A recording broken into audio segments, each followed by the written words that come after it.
Bueno, pues Alex, muchas gracias por la ocasión que me has brindado. Un placer de estar aquí con un amigo querido y muy ilusionado de poder formar parte de este inicio de esta actividad de conversaciones sobre liderazgo. Te lo agradezco mucho porque sabes que me ilusiona mucho este trabajo, me apasiona el mundo de las personas en general, pero especialmente el liderazgo en las compañías, y tener el lujo, la ocasión de hablar contigo de este tema es para mí un placer. Muchísimas gracias. Yendo directos al tema, Alex, sabes que siempre me ha comido por dentro la idea de que el liderazgo en las compañías no explota en todo su potencial. Se vive coartado en las compañías respecto al tipo de liderazgo que cada uno puede hacer. Hablemos un poco sobre cómo se crea ese liderazgo, tanto a nivel personal como luego iremos a hablar de qué contextos hay en las compañías que hacen que ese liderazgo pueda o no pueda florecer. Vamos, si te parece, a hacer un juego de compartir visiones, más que responderte yo. Tú también me interesaría mucho saber tu mirada. Fantástico. A ver, yo creo que al final el líder es el que tiene que crear las circunstancias para que la cultura florezca. Y la cultura no solo son los valores en acción. La cultura es lo que la gente hace cuando nadie les ve, como dijo ese presidente de IBM, ¿no?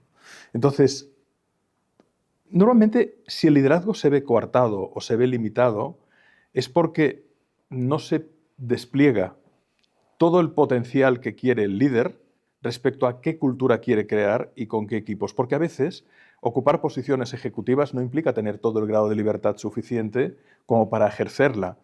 Y por otro lado, también hay que decir que la conciencia del liderazgo es algo que se va ganando con la madurez y con el crecimiento personal, que eso es algo que también tenemos que explicar, porque hay una variable obvia y es que la psicología crea la economía. Por lo tanto, en función de la calidad humana de quien lidera un sistema corporativo o humano, al nivel que sea, sus valores, sus actitudes, sus principios se trasladan inevitablemente en los procesos y resultados de ese sistema. Dicho de alguna manera, la miseria moral crea miseria económica, el miedo crea bloqueo, el talento y el talante crea prosperidad. Entonces, depende mucho no solo de las capacidades de la persona que lidera, sino también de que las circunstancias del entorno corporativo, es decir, de otros agentes que también juegan un papel de poder, faciliten ese proceso o lo dificulten. ¿Cuál es tu mirada frente a eso?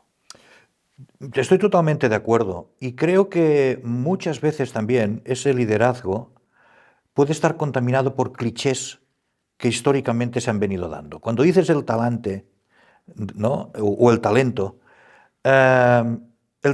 quizás se muestra de una manera más indirecta, pero el talante enseguida tiene vías de mostrarse. Si eres amable, si das las gracias, si eres controlador, si tienes mala sombra o tienes luz propia. Entonces, si pones algo de humor, si das el permiso de que la gente se exprese naturalmente, o eres inhibidor y coaccionador. Totalmente de acuerdo. Claro.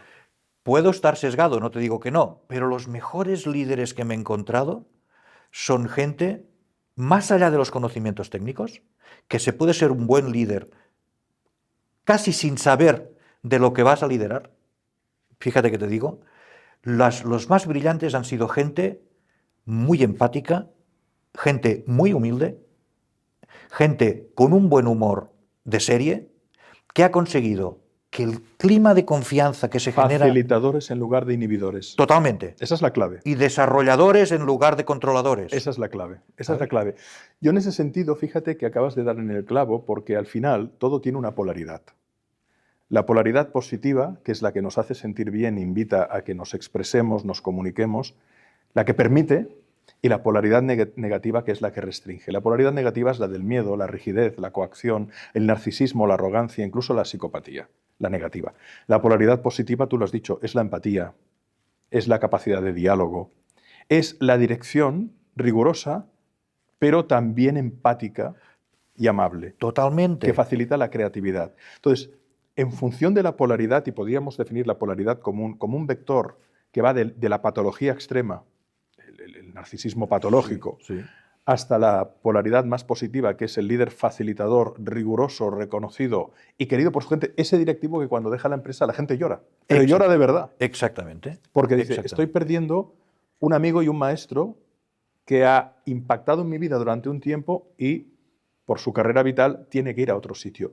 Yo he conocido gente así, entiendo que tú también has conocido Y gente tanto, así. Bueno, claro. y me permito decir que tú formas Tanto. parte de ese grupo también, ¿no? Eres muy amable. Entonces, es eso.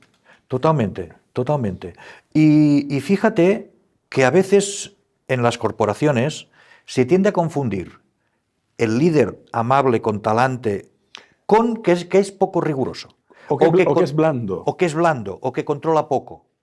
La palabra control es algo que en el liderazgo, en los directivos de este país, creo que pesa demasiado.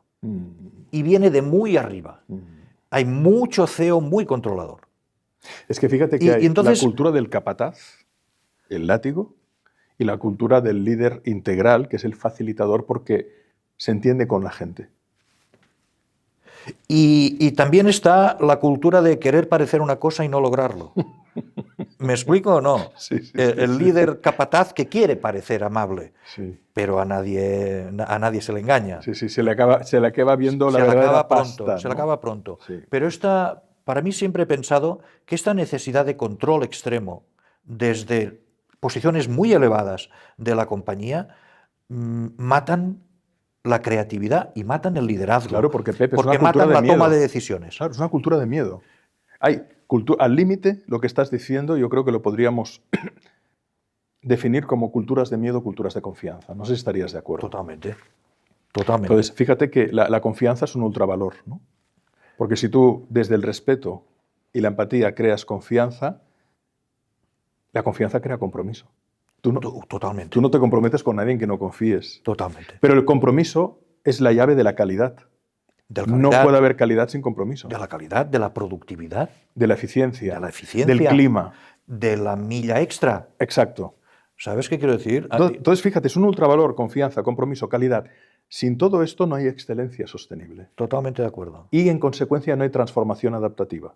Totalmente Por lo de tanto, acuerdo. hay valores que reverberan en una cadena de transformación poderosísima que parecen soft, pero son muy hard, que parecen blandos, pero que tú creas una cultura de confianza, una cultura constructiva, en lugar de una cultura destructiva basada en el miedo, la coacción, y transformas todos los procesos y los resultados. Totalmente. Totalmente. Hay una investigación que hizo la Universidad de Mondragón y que bueno, creo que se hizo muy bien, que venían a decir que básicamente estilos de cultura constructiva hay uno, estilos de cultura destructiva hay muchos. Agresiva, pasivo-agresiva, defensiva, controladora. ¿Pero qué tiene la cultura constructiva? Un nivel de compromiso y emocionalidad alta, es decir, entusiasmo, ilusión, ganas. Por eso la psicología crea la economía. Decían los clásicos, el alma crea la materia, los valores crean valor. Y en ese sentido, ¿cuál es tu mirada sobre eso? Es decir, ¿tú con qué te estás encontrando ahora en el ejercicio del acompañamiento que estás haciendo y en tu vida corporativa profesional? Mira, lo más habitual que nos encontramos son, déjamelo decir así, organizaciones tristes. Organizaciones, no te diré, ¿cómo se llama esto de The Walking Dead? Zombies. Zombies. Organizaciones donde el 80% de la compañía no se siente comprometida. Está en despido interior. Está en despido interior. O en prejubilación interior. Que también. Que, O sea, esto es algo muy curioso. Regla de Pareto, además. Sí, totalmente. Está en todo la totalmente. regla de Pareto. Y es curioso que hay organizaciones que potencian que cuando ya tienes 50 y pico, ya como los aviones, parar motores y planear hasta la pista de aterrizaje, que es una prejubilación y tal. Entonces, ostras, para mí, una persona con 52 años está en su mejor momento. Bueno, tú hablas, por ejemplo, con psicólogos reconocidísimos como nuestro querido Antoni Bolinches, Sí. y te dice que los 50 es la década prodigiosa. Sí, has estoy integrado totalmente de acuerdo. madurez, sabiduría, experiencias, o una de dos, o acabas neurotizado porque no has aprendido de los errores vitales, Correcto. o acabas maduro porque has Exactamente. hecho del sufrimiento un aprendizaje productivo. Exactamente. Y relativizas más. Claro. Todo es relativo. No sé si has visto la película La Gran Belleza, una película No. sensacional italiana No, que ganó el no. Oscar a la mejor película extranjera. El protagonista, que es un crítico de arte, en una escena fabulosa dice: a los 50 tienes claro lo que quieres y lo que ya no quieres. Y eso es madurez. Claro, ¿Qué tipo de gente quieres en el equipo? claro. ¿Quieres gente que resople? ¿Quieres pasivos agresivos? ¿O quieres gente que sume, que aporte? ¿Quieres gente que cada problema sea el hundimiento del Titanic? Drama sobre el ¿O drama. quieres gente que cada problema lo rebaje a lo vamos a solucionar? Absolutamente. ¿Me explico? Y Entonces, yo creo que ahí la clave, Pep, hay una asignatura pendiente que cuando yo trabajé contigo en déjame diferentes... aclarar a los que nos van a ver que eres la única persona que me llama Pep. La única. Bueno, es lo que tiene la amistad. sí. Muy bien. Josep. No, llámame Pep. Sí. Yo creo que hay una asignatura pendiente y que cuando tú me contrataste para colaborar contigo en diferentes proyectos del sector donde estabas en aquel momento financiero, que es el liderazgo consciente y los lenguajes que tenemos que hablar con las personas. Porque básicamente conocer esos lenguajes transforma la vida. Es decir, una persona que le habla al empático desde un canal de emoción y de conexión, a un metódico desde un canal mental riguroso, a una persona tenaz desde sus valores, a una persona líder promotora desde la acción, a una persona rebelde creativa desde la provocación, el guiño y el humor, como todos tenemos eso, pero si una persona es capaz de dominar esos lenguajes, reduce el estrés, esa es la clave. Totalmente. Reducir el estrés. Totalmente. Para aumentar la capacidad generativa, creativa y de compromiso de las personas en su tarea. Totalmente. Y he ayudado a muchos managers, a muchos les he dicho, mira, tienes que utilizar menos el Excel y más el corazón. Tienes que dejar de analizar tanto y dejarte llevar un poco por lo que sientes aquí. ¿Cómo te acogen esta invitación? Primero asusta, luego flipan del resultado. Flipan. ¿Qué es utilizar el corazón, Pep? Es salir del despacho. Es hablar de tonterías con alguien. Tomar cafés juntos. Tomar cafés juntos. Y luego saber medir bien el cuándo y el cómo. Porque evidentemente habrá personas que apreciarán ese café o ese encuentro más distendido y otras que por su propio proceso y su manera de ser y de hacer, quizás más mental. Totalmente. Hay que generar un protocolo natural de confianza. Totalmente. Pero muchos me dicen, ostras, pero si genero con ese vínculo, esta confianza, coño, luego cuando tenga un problema con él o con ella, me va a costar más deshacerme de ella. Yo a mis equipos siempre se lo he dicho, siempre les he dicho, os quiero mucho, pero si algún día tengo que despedir a alguno de vosotros, lo despediré y dormiré por la noche muy tranquilo. Pero no porque sea un desalmado, sino porque estaré seguro de que habré hecho todo lo posible para que... O sea, cuando hayas llegado a esa decisión tan difícil y tan dura, habrás... agotado todas las vías para que funcionara como debía funcionar, ¿me explico? Para que haya una integración en el sistema. Totalmente. Y por eso digo que dormiría tranquilo. He dormido tranquilo y he despedido a gente con la que todavía somos amigos. Y es gente que la he tenido que despedir por diferentes circunstancias. A veces pasa. Pero esa cercanía, ese vínculo que se genera con la gente que colabora contigo, es muy potente y genera mucha productividad. O sea, yo no soy de ponis de colores, ni de... que esto es algo que creo que hay veces que los departamentos de recursos humanos creen que se crea buena cultura poniendo fruta, haciendo masajes y no sé qué. Poniendo mesas de ping-pong. Sí, o mesas de ping-pong. Para mí esto es ponis de colores. O sea, la función de recursos humanos es que la gente esté muy contenta de estar en la compañía para que sea más productiva. No para que toque la guitarra. Evidentemente hay varios tipos de salarios. Hay el salario económico-financiero, pero hay el salario de pertenencia, el salario de sentido. Es decir, para mí ese trabajo tiene un propósito, aporta valor a mi vida, me levanto por la mañana y sé cuál es el para qué que me convoca. Y hay un salario de armonía emocional. Y por lo tanto, no todo se acaba en la parte económica, que puede ser crucial o muy importante, pero tú y yo hemos conocido muchas personas de altísimo nivel que ante la posibilidad de elección de varios escenarios de escalada profesional, merecida y ganada, han dicho, quizás no percibo tanto económicamente aquí, pero me siento mucho más encajado con la cultura. Claro. He hablado con la persona que me va a contratar y voy a trabajar y me parece que tenemos unos valores afines. Y además he visto el ambiente de trabajo que hay y, ostras, da gusto. Yo creo que estas variables cada vez están ganando mucho más peso. Sí. Ya no solo entre la gente joven, sino en personas que ya tienen Sí. un ciclo de vida de madurez que todavía pueden moverse en el mercado y que las tienen muy presentes cada vez más. No sé cuál es tu percepción sobre esto. Totalmente. Y gente que después de una larga trayectoria directiva decide trasladar toda esa experiencia a otras personas que no sean en una corporación. Es decir, ponerse a trabajar por su cuenta. Sí.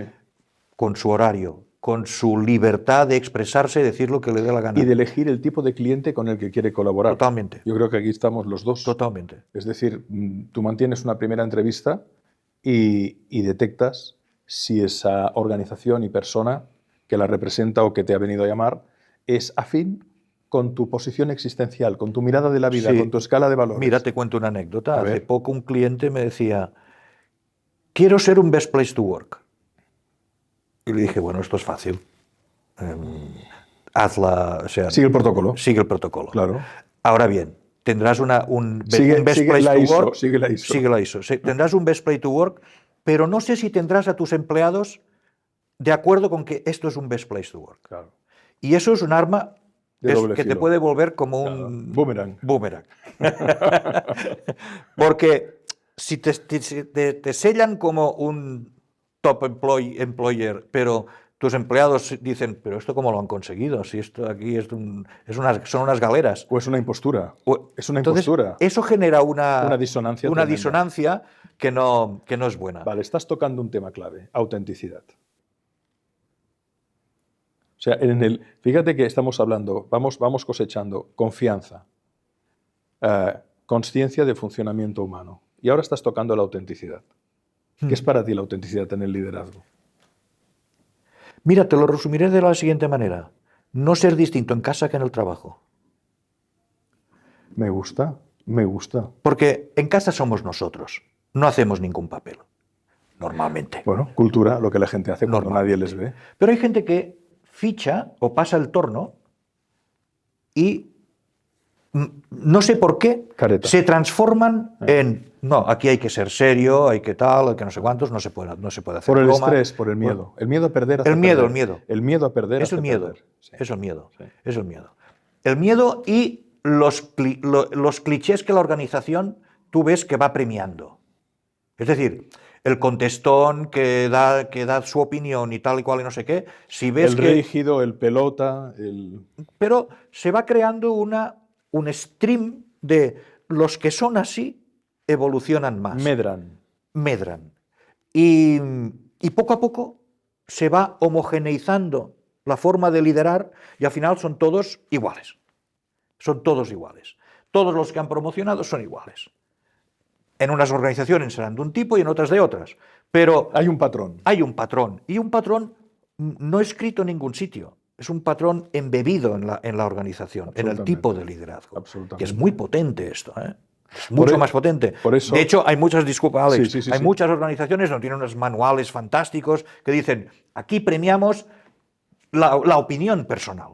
Que las cosas se hablen, se digan, tal. Y luego, en el día a día, como digas algo o critiques algo, estás muerto. Sí. Decapitado. Eso pasa mucho. Sí. Y bueno, ¿y qué te voy a decir sobre todo el tema de responsabilidad social y no sé qué y tal y cual? Y luego que hay organizaciones que son consistentes y otras que son puro paripé. Correcto. Para mí autenticidad es eso. Es decir, oye, mira, en esta empresa somos cañeros. Aquí somos cañeros tú. Aquí, si hace falta meter una hora más, la metemos. ¿Te encaja a ti como empleado? ¿Eres así? Hombre, no, yo es que claro, tengo el gimnasio, totalmente respetable, pero no encajas en nuestra cultura. No siempre la cultura tiene que ser auténtica en el sentido de aquí respetamos no sé qué. De normas y procedimientos. Sí, no. Oye, dile la verdad a esta persona, porque luego le vendes una cosa y como no sé qué de hacer no sé qué, no trabaja en casa no sé cuántos, que todas las compañías en algunos puestos tienes que hacerlo, lo vas a tachar de mal empleado, déjame decir así. Coño, Por esa- acláralo de entrada. Por esa razón, cuando en una organización cambia quien lidera y viene con una manera de ser y de hacer distinta, los procesos y los resultados y la cultura inmediatamente pueden cambiar. Totalmente. Tanto de mal a bien como de bien a mal. Totalmente. Totalmente. Porque al final la manera de ser y de hacer de la persona que lidera el sistema se transmite inevitablemente en los procesos y resultados del sistema. Totalmente. Es como si la cabeza del sistema fuese o el inhibidor o el permiso. Totalmente. Hay personas que trasladan mandatos a su equipo de no pienses, aquí no se te paga por pensar, no pienses, no hagas, no digas. Y hay otros que trasladan al contrario el permiso de podemos pensar, podemos hablar, podemos cuestionar. Por lo tanto, depende mucho del aparato psíquico del sujeto que gobierna la creación de los procesos y de la calidad del liderazgo. Totalmente. Entonces, Totalmente. ¿qué se puede hacer? Es decir, tú llega un momento en tu vida y ahora tomo yo el rol de entrevistador y digo, tú en un momento de tu vida ocupas cargos de alta responsabilidad en diferentes organizaciones de referencia y ahora has montado un proyecto propio de acompañamiento a otras organizaciones y estáis trabajando en varios proyectos. ¿Por qué lo creas? ¿Cuál es tu propósito con lo que estás haciendo ahora? Entre lo cual se incluye este espacio de diálogo que estamos teniendo aquí. Mira, seguramente el primero y más fácil es ayudar. Mi gran propósito es ayudar. Ayudar especialmente a empresas, no grandes corporaciones, que también, pero a empresas de tamaño medio que quizá no tienen este acceso a gente, a directivos de alto nivel que han vivido... Que no pueden permitirse una consultora internacional. Correcto. Cuyo precio por hora Correcto. puede consumir fácilmente sus recursos Totalmente. de consultoría Totalmente. y de formación. Totalmente. Y, por lo tanto, lo primero es ayudar. Lo segundo es traspasar la experiencia que hemos acumulado la gente que estamos en mi compañía, lo que hemos aprendido, traspasarlo a este segmento del mercado, ¿vale? A este tipo de empresas. Nos motiva mucho esto, porque tiene un aspecto ya no económico, sino un aspecto de devolver a la sociedad lo que la sociedad o el mundo empresarial nos ha hecho aprender durante muchos años.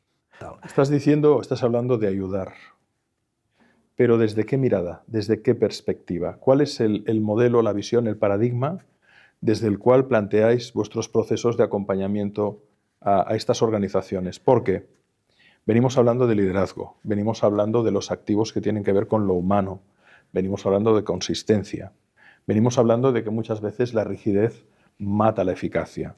Y en eso estamos totalmente de acuerdo. La psicología crea la economía y la calidad humana crea calidad en procesos.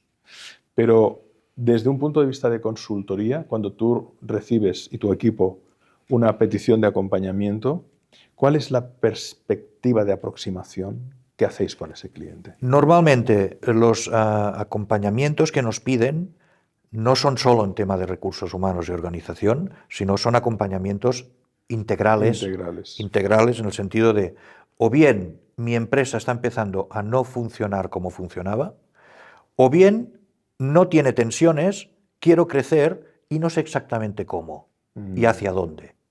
¿Vale?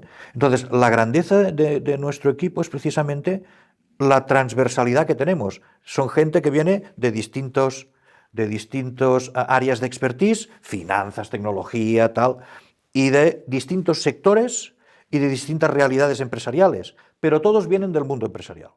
Todos se han pegado castañas en el mundo empresarial y han tenido muchos éxitos en el sector empresarial. Entonces, eso nos da la posibilidad de hacer una intervención integral en la compañía. Y hay veces que tienes que hacer más foco en la parte comercial y hay veces que tienes que hacer más foco en la parte financiera. Pero te diría que es esa transversalidad. Incluso cuando hacemos un proyecto solo en un área de expertise, es muy habitual que hagamos intervenir a otros especialistas porque... No, es que todo es sistémico. Es todo sistémico. Entonces tú tocas una tecla de este sistema y a menudo tiene repercusiones en otras partes de la compañía. Esto es lo que nos gusta hacer, porque sabemos que cuando tocas algo del sistema siempre hay otras cosas. Reverberaciones. Reverberaciones, Claro, ¿sabes? absolutamente. Entonces siempre planteamos, aunque sea, nos llamen para un tema muy concreto de un tema, es echarle de reojo un ojo a, vale, sí, pero esto puede influir allí también, ¿eh? Bueno, cuando hay una disfunción, hay una reacción en cadena siempre. En la medida que tú vas interviniendo para mejorar procesos, dinámicas, mecanismos de comunicación, que muchas veces, yo no sé si estarás de acuerdo, pero en realidad, quizás la clave de todo esto tiene que ver con la calidad de la comunicación. Sí. Tanto la comunicación interna de la persona que tiene que dirigir, su claridad, como la comunicación con los demás a la hora de saber traspasar, orientar, guiar, negociar para que puedan ir creciendo junto con los objetivos que se plantea la organización. Totalmente. La clave es comunicación. Totalmente. Cualquier líder debería tener unas habilidades de comunicación muy importantes. Y también te diré, no obstante, que la comunicación es más de lo que se expresa verbalmente. Muchísimo más. Cada decisión que toma la compañía es una comunicación. Está comunicando algo. Hay algo clave, las cosas no se dicen, se hacen y al hacerlas se dicen solas. Correcto. O sea, yo creo que precisamente una de las grandes esquizofrenias que han vivido las organizaciones ha sido el enorme espacio entre lo que predico y lo que se observa. Totalmente de acuerdo. Entonces, cuando hablábamos de autenticidad, cuando hablábamos de consistencia, es en qué medida estamos unificados, en qué medida nosotros estamos haciendo... Y además, yo me he encontrado con personas en la alta dirección que me han dicho, no, es que decimos que vamos a hacer esto, que lo estamos haciendo, pero en realidad es evidente que no se está haciendo o que se hace de otra manera. Claro, eso genera no solo una disonancia mental, sino un malestar emocional, Claro. Incluso una sensación de... No, es muy claro. que Te eso es lo- están engañando. Te están engañando. Que eso es lo que lleva al despido interior, a la inercia o a algo que es trágico, la paz barata. Que parece que todo va bien, pero en realidad la paz cara es confrontar, es hablar, es cuestionar, es poder opinar. Pero en un marco de referencia bien guiado, bien orientado. Claro, sí, por supuesto. Pero la paz barata parece que todo va bien cuando en realidad todos sabemos que esto es muy mejorable en muchos sentidos. Y totalmente. Por lo tanto, ¿cuáles crees que son los grandes desafíos que enfrenta hoy el liderazgo, Pep? ¿Cuáles crees que son las grandes cuestiones? Porque fíjate que estamos en un momento de emergencia de la inteligencia artificial a una velocidad vertiginosa. Y por lo tanto, yo me estoy encontrando con mucha gente con mucho miedo. Es que voy a ser sustituido, voy a ser reemplazado. Pero yo pienso que lo que tú decías, ¿no? La piel, el contacto, el diálogo, la intimidad, lo humano, por muy bien desarrollado que esté el algoritmo y que dentro de 8 años o 7 años o 5 años o 3 años pueda emular mucho, incluso con avatares o incluso con robots, a un ser humano, hay una resonancia emocional que difícilmente podrá ser emulada. Y quizás en el futuro las nuevas generaciones sí que serán mucho más abiertas, porque las tecnologías solo son tecnologías para los que han nacido antes de la tecnología. Para los que han nacido después son soluciones habituales. Tal cual. Pero yo me encuentro con que muchas personas, no solo de nuestra generación, sino anterior, que me dicen, me voy de donde estoy, porque aunque hay una tecnología muy potente, yo me siento profundamente mal. No hay conexión, no hay diálogo, no hay encuentro, no hay capacidad de ser escuchado. Por lo tanto, la clave iría hacia eso, ¿no? Hacia humanizar las organizaciones. Fíjate, yo creo que precisamente la tecnología debe ayudarnos a humanizar las organizaciones. Ahí está. Porque lo que más deshumaniza a una persona en su puesto de trabajo, déjamelo decir así, es hacer cosas que una máquina puede hacer. Es decir, un señor o señora que está clavando clavos, está haciendo de máquina. Por lo tanto, es lo menos humano que te puedes encontrar en ese momento. Si todo lo que se automatiza, se robotiza, son cosas que van a permitir a los humanos dedicarse a otro tipo de cosas. El otro día estaba en una conferencia y dijeron algo que es relativo al miedo que tiene la gente de la tecnología. Y dijeron, qué curioso que las economías con paro prácticamente inexistente son las que tienen un nivel tecnológico más alto. Japón, Corea, dijeron varios países, Sí, ¿no? sí, sí, sí. Entonces, qué curioso. Entonces, yo pienso que incluso la inteligencia artificial, primero, no va a poder sustituir al 100% la gran mayoría de oficios o de puestos de trabajo. Ahora bien, todo aquello que sea repetitivo, repito, todo aquello que sea Escalable. escalable, todo que tenemos gente haciendo de máquinas, esto lo va a sustituir. La persona que está grabando datos no sé dónde, hoy en día ya una máquina lo hace mucho mejor, mucho más rápido, 24/7 y sin tal. Y sin cansarse. Estamos haciendo que una persona esté haciendo algo que no debería. Esta persona, y muchas veces esta persona ha estudiado una carrera superior, tiene ilusiones de conseguir no sé qué, y lo hemos contratado con un currículum brillante, al mejor de la promoción de no sé qué, para hacer un trabajo que, o en todo o en parte, puede hacer una máquina. No, esta persona lo que tiene que hacer es ayudarnos a hacer grande el negocio, a evolucionarlo, a aprender, pero a aportarnos, A visionar. a visionar, A pensar, a claro. proyectar. Y ya sé que no todos los puestos de trabajo permiten eso, ¿no? Pero muchos sí, muchos sí. Entonces yo visualizo empresas con menos personas, pero disfrutando más, creciendo más. Un modelo de inteligencia artificial te puede hacer un plan estratégico potente, Pero pero tiene... no te puede crear una cultura. Correcto. Y hay otra cosa, no tiene olfato. Instinto. Instinto. No tiene instinto. Y hay veces que en tu carrera te encuentras con... Todos los números dicen que esto hay que ir para adelante, pero tengo una voz interior que me dice... Y las veces que no he hecho caso de la voz interior, normalmente me la he pegado. Bueno, y hay algo fantástico, que es salir a la calle y hablar con el cliente, ¿no? Ah, sí, por supuesto. Hablamos muy poco con el cliente. Esa yo creo que es otra. Y más allá del estudio de mercado, más allá de los modelos de previsión, el hecho del contacto de verdad, ¿no? Del contacto de verdad, de acercarnos y decir en qué le podemos servir, cómo podemos mejorar. Que más allá de la opinión en Google, más allá de la opinión en TripAdvisor, más allá de la opinión en las plataformas. También hablamos poco con los empleados. Absolutamente. Bueno, esa es la clave. El equipo. El equipo. Porque fíjate, ¿no? Que una cultura poderosa lo impulsa todo. O sea, nosotros hemos visto grandes planes estratégicos destruidos por culturas completamente destructivas. Totalmente. Hemos visto empresas con un buen clima que ha entrado un determinado directivo con un determinado talante, actitud, y ha destrozado ese clima. Por lo tanto, la cultura, lo que hacemos en base a qué valores, con honestidad, autenticidad y confianza, y que se traslada en eso que hacemos cuando nadie nos ve, puede ser un multiplicador de la estrategia, de los planes tácticos y operativos, claro, del clima, de todo. Claro. Pero una cultura destructiva va a destrozar todo lo demás. Por lo tanto, si la inteligencia artificial nos puede ayudar a pensar rápido y bien, a procesar grandes cantidades de información, incluso a facilitar procesos creativos, pero el contexto humano lo tenemos que definir nosotros. Totalmente.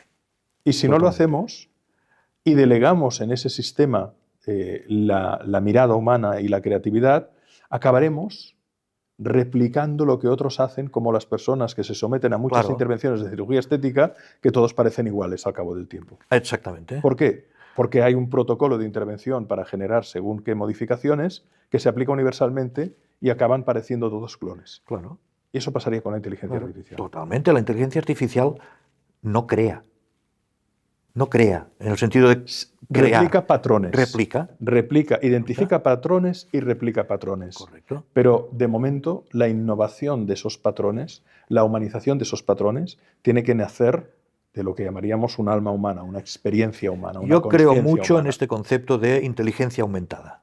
Yo creo que la inteligencia artificial concepto está bien, va a ayudarnos a ir más allá de nuestra inteligencia, o ir más rápido. Un amigo mío me decía el otro día, Alex, a la inteligencia artificial le tendríamos que añadir inteligencia artesanal. Entonces tendríamos el tema bien ponderado, ¿no? Sí. Y me gustó la mirada esa, ¿no? De el artesano, ¿no? El que tiene oficio. El que incluso le puede resultar... dice, pero ¿usted cómo hace también estas piezas de ropa o esto, lo que sea, ¿no? Es oficio. Sí, sí. Se puede parametrizar, se puede convertir en un manual de instrucciones, pero son las horas de trabajo y el amor, que ese es un ingrediente inmedible. Y alguien que se le pone y a alguien eso. que te enseñó. Claro, Y- la figura de la maestra o el maestro. o el jefe. Sí, sí. Pero el jefe como referente ético y operativo. Las dos cosas. Mira, ayer estaba dando una charla en una asociación de empresas metalúrgicas, ¿vale? Tienen un problema muy grande porque no hay vocación. No hay vocación de... Bueno, por lo que decíamos, la figura del artesano se ha ido perdiendo. Se ha ido Y al perdiendo. final serán los que van a cobrar más y serán más difíciles de encontrar. Las personas que hacen tareas manuales especializadas. Correcto. Sí, sí, totalmente de acuerdo. Y este es un mundo en el que la inteligencia artificial todavía no... Sí que se ha digitalizado mucho, todo es con lo que llaman control numérico. Bueno, y a la larga la robótica puede, evidentemente, Seguro, seguro, seguro. en muchos procesos Y facilitar de hecho mucho acabé las la cosas. conferencia enseñándole el nuevo modelo de Boston Robotics, que se llama Atlas, y que este año ya empiezan a producirlo, van a producir 30.000 unidades para trabajar en la industria. Si tienes ocasión, Sí, míralo. lo conozco, lo conozco. Lo conoces. Lo conozco. Pues, pero ahora ya es un humanoide. Incluso con un nivel de movimiento y de naturalidad en los gestos que realmente replica sí. mucho la Sí, dinámica totalmente, de un ser humano. totalmente, pero bueno, la cabeza puede girar 360, el torso El también. torso también, Entonces, etcétera. si tiene que poner una pieza de aquí a aquí, es simplemente dar la Girar vuelta el al torso. torso. La versatilidad es mucho más. Es mucho mejor, ¿no? Pero les decía, sois afortunados de que este impacto aquí no va a ser tan gordo, y es un argumento para que podáis captar más talento. El hecho de decir, aprovechad un poco la psicosis que hay y decir, aquí nos va a afectar poco. Entonces, y seguramente más gente querrá venir a trabajar aquí, ¿no? Todavía hay margen, todavía yo pienso que hay margen para, por supuesto, para muchos oficios de no entrar en ese miedo anticipatorio y de seguir No. haciendo bien las cosas como se pueden hacer y generando mucho puesto de trabajo, ¿no? Sí, Según qué área. sí. Yo soy un apasionado de la tecnología. Siempre nos ha dado miedo, pero no solo la tecnología como la entendemos hoy en día, cuando se inventó la rueda, cuando se inventó la polea, cuando se inventó, cuando se inventó la máquina de vapor, la que máquina muchos de vapor, agricultores destruían tal cual, los tractores. O el automóvil, o tal. Siempre, los cambios siempre nos han dado miedo, pero siempre han empujado la sociedad hacia adelante. Claro. Es verdad que esta tecnología es tremendamente poderosa y que mal utilizada... o sea, un tractor mal utilizado puede chafar 3, 4 coches hasta que viene la policía. Caras, esto es potente. Caras, claro. Pero yo confío en el ser humano. Confío en que sabremos ponerle límites a esto. Yo creo que el gran desafío que tenemos ahora es, si lo tecnológico ha generado y está generando un crecimiento exponencial, entrar en el ámbito de la reflexión, en el ámbito de lo humano, en el ámbito de la psiconomía, de la relación entre la psicología y la economía, en todo aquello que implica una reflexión que dé contexto a cómo aplicamos la tecnología, ¿no? Totalmente. Y fíjate que creo que la tecnología va a ayudar a los departamentos de recursos humanos a evolucionar. A los departamentos de recursos humanos. Y te explico por qué y para qué. Hoy en día recursos humanos tienen una alta carga administrativa.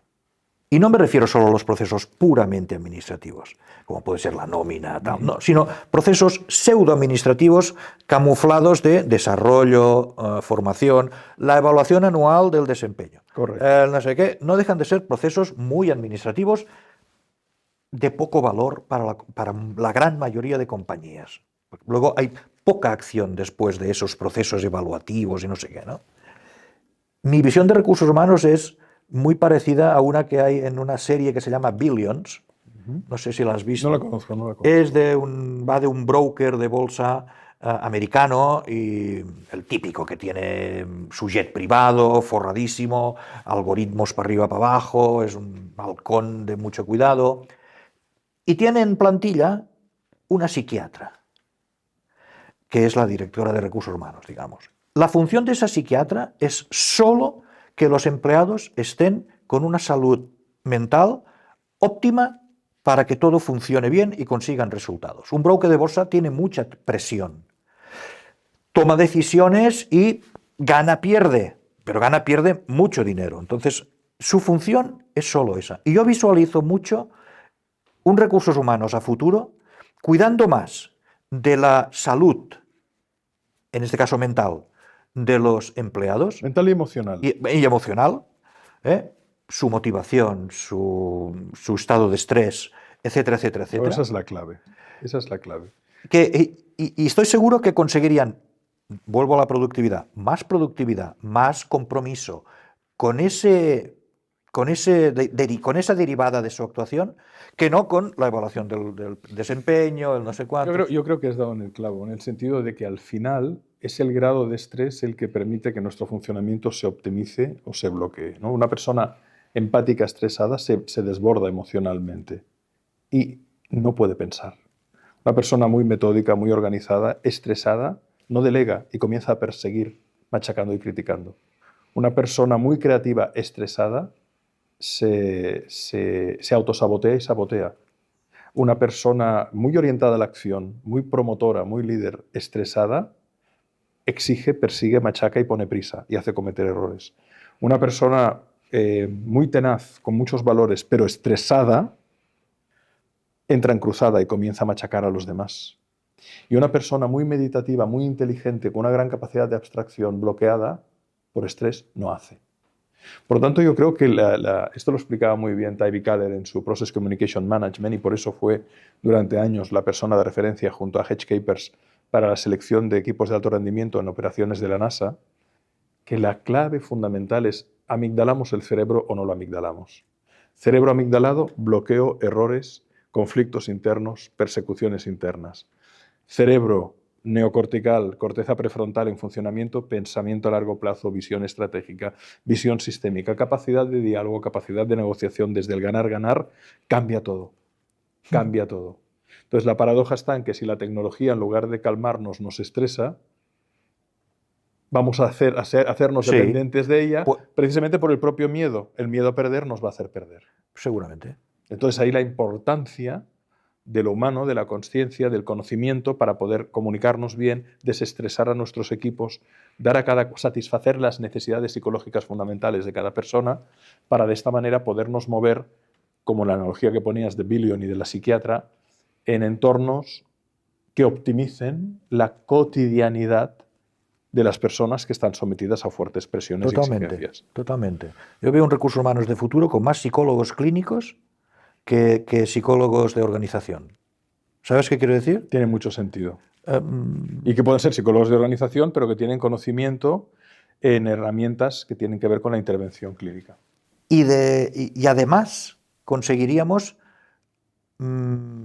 valorar más, poner más, ¿cómo lo dirían? Dar más valor a la función de recursos humanos. Porque entonces nos pasaría un poco como los médicos o psiquiatras. Empiezas a utilizar un lenguaje y a poner unos conocimientos encima de la mesa que no son tan discutibles como puede ser términos como motivación o tal. ¿Me explico? Sí, es decir, sí. Das un lenguaje propio. Una nueva mirada. Una nueva mirada, Un nuevo pero paradigma. muy especializada. De manera que no te pueden discutir si esta persona tiene depresión o no. ¿Me explico? O Correcto. si está estresado o no. Porque has utilizado tecnología, test, entrevistas, no sé qué, y te has formado como un especialista en salud y emoción, ¿no? Entonces, yo creo que además esto daría más prestigio a la función de recursos humanos que lo que tiene hoy. Pep, si tuvieras que poner un título a lo que se ha vivido dentro del ámbito de liderazgo en las corporaciones en los últimos años, hasta la fecha, ¿qué título le pondrías? ¿Y qué título le pondrías a futuro? Imagínate que esto es una colección, una trilogía, Sí, en este caso una sí. bilogía. Sí. ¿Qué nombre le pondrías a la realidad del liderazgo vivida hasta ahora? ¿Y qué nombre le pondrías a la realidad que nos brinda el futuro si lo hacemos desde esta mirada que venimos conversando y compartimos? Difícil, reducirlo, pero mira, yo te diría que... Sí, es un ejercicio de abstracción, Sí, pero es un ejercicio de curiosidad. Mira, hasta hoy, lo vivido hasta hoy, yo lo titularía, no me sale en una palabra, pero la pobre evolución del liderazgo. Más de lo mismo. Pero desde siempre. Más de lo mismo. Se escriben ríos de tinta sí. sobre esto, pero nada cambia. Refrito, Cambia, más de lo mismo. Cambia muy poco. Estoy de acuerdo. Y insisto en el tema emocional. se escribe mucho sobre el liderazgo, pero se evoluciona poco sobre el tema emocional. Porque hay miedo. Hay miedo, es miedo. Y porque no hay capacitación en estas habilidades. Es miedo. Hay habilidades, es decir, es como en su día la inteligencia lógica racional frente a la inteligencia emocional, ¿no? ¿De qué sirve un test de cociente intelectual? ¿De qué sirve alguien con gran competencia cognitiva si es incapaz de conectar con la gente y además los desprecia porque considera que no piensan lo rápido y bien que piensa él o ella? Totalmente. Estás generando un monstruo disfuncional que te va a hacer salir el talento del equipo, que además son buena gente y que pueden ser factor de armonía del grupo, ¿no? Hay una frase que me gusta mucho, que es que un buen liderazgo consigue cosas extraordinarias de gente ordinaria. Claro, de gente común. Porque no somos superdotados. Somos gente que hacemos lo que podemos, pero si tenemos facilitadores de diálogo, de encuentros, de creatividad, podemos multiplicar. El efecto sinergia verdaderamente es eso, ¿no? La sinergia solo nace cuando creamos las circunstancias para que la gente colabore entre ellos de verdad, sin cartas ocultas, sin cartas en la manga. Sí, también no te ocultaré que también creo que un mundo de felicidad absoluta no lo encontraremos nunca en el mundo del trabajo. No, ni en el mundo en general, en el porque mundo en general. evidentemente, pero como decía el poeta, ¿no? La utopía es como el horizonte, yo me acerco y se aleja, pero ¿para qué sirve? Para avanzar. Claro, totalmente. Evidentemente, el mundo ideal de Aldous Huxley no lo vamos a ver encarnado ni en la vida ordinaria ni en la organización, pero si hay una herramienta que nos permite ir encarnando posibilidades, hacer que lo imposible sea posible y cada vez más probable, se llama aprendizaje, conciencia, colaboración, empatía y humildad. No sé si estarías de acuerdo. Totalmente de acuerdo. Totalmente. Pep, Un placer, como siempre. como siempre. Podríamos estar aquí horas y horas y horas. Lo vamos a hacer más adelante, poner foco, si te parece, en toda la parte del conocimiento humano, de los perfiles de personalidad y bucear en este universo tan fascinante, porque sinceramente yo hablo desde mi sesgo personal, pero creo que la clave es esta. Conocer para comprender, comprender para conectar, conectar para sinergizar, sinergizar para lograr. Suena muy bien. Muchas gracias. Seguimos, Pep. Seguimos. Seguimos. Gracias.